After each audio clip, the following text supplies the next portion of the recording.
एक बार की बात है, एक राजा को अपने दरबार के किसी महत्वपूर्ण पद के लिए एक योग्य और विश्वास पात्र व्यक्ति की आवश्यकता थी। उन्होंने अपने आसपास के युवाओं को परखना शुरू किया, लेकिन वे किसी भी निष्कर्ष पर नहीं पहुंच पाए।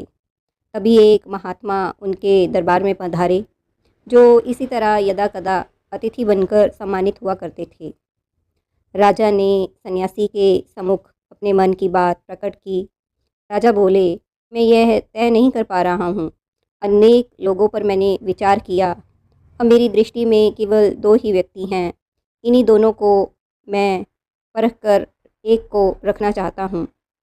एक तो राज परिवार से ही संबंधित है और दूसरा व्यक्ति बाहर का है।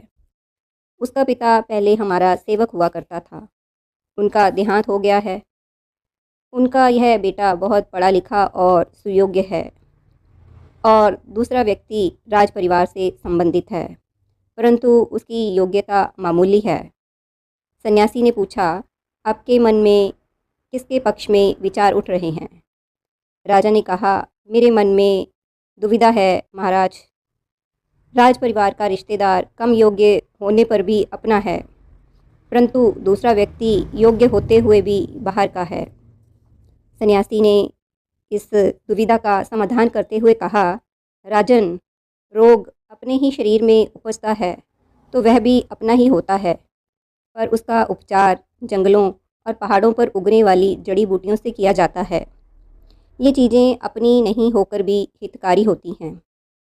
राजा की आंखों के आगे से धुंध छट गई। उन्होंने निष्पक्ष होकर सही व्यक्ति का चुनाव कर लिया। तो प्यारे दोस्तों, आपको हमारी आज की कहानी कैसी लगी, हमें कमेंट करके अवश्य बताएं। हमारे चैनल को सब्सक्राइब करें, कहानी को लाइक करें, शेयर करें। धन्यवाद, शुक्रिया, खुश रहें।